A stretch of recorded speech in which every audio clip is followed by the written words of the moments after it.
Welcome to another edition of Self-Defense Across America.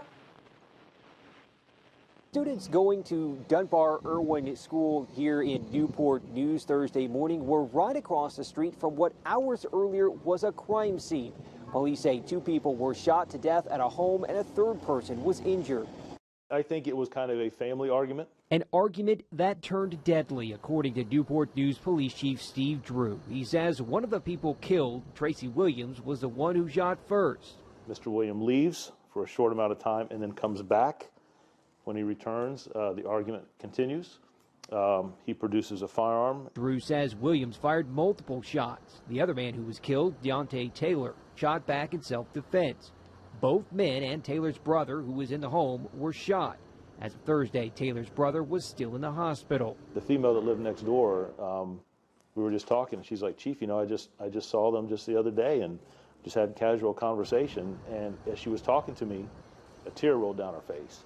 And I kind of put my hand on her shoulder and I said, "You know, it's okay." And she goes, it's just senseless. It's just senseless." And I can't add anything to that. She's exactly right. Drew says Williams was dating Taylor's mother, who was in the home as well, but not injured. Neighbors I spoke to Thursday and family of the victims who were at the house didn't want to talk.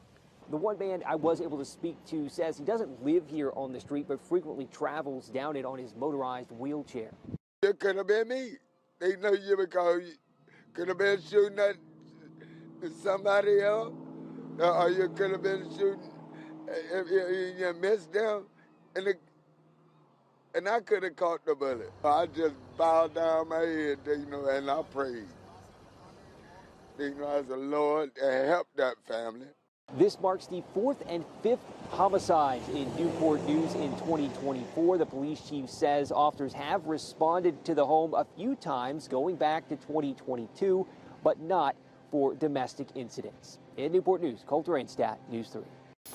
It was in this Deltona neighborhood on Fisher Drive. Deputies say a man was shot and killed Thursday night. One neighbor who wanted to stay anonymous said she heard several gunshots. And so I grabbed my kids and I locked myself in the bathroom because I heard a car running still and I didn't know what was going on. So just wanted to make sure everything. And then I called 911. When deputies arrived, the woman then learned what happened. I walked out after everything was okay. And yeah.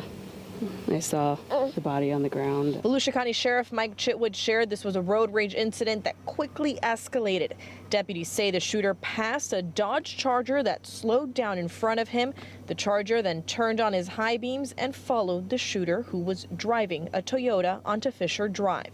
The man in the Charger then cut the shooter off and approached him with a gun in his hand. The person inside the Toyota then fires the entire clip and shoots and kills the operator of the Charger. Volusia County Sheriff Mike Chitwood says the man in the Toyota shot in self-defense. He then immediately started to render aid. You have a 37-year-old lost his life over something so trivial as a road, and who knows what the whole thing was. Somebody cut somebody off, so somebody's dead because of that.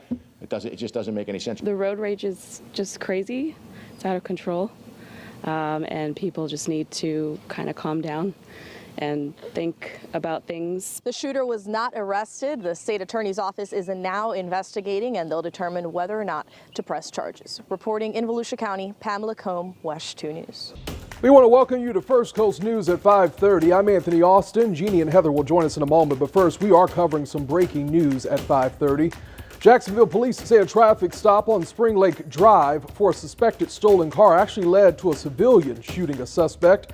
Our Christina Burgess is joining us live in Jacksonville tonight on Oxbow Road, where the police have just spoken. They just gave us an update. Christina, what can you tell us exactly about what happened?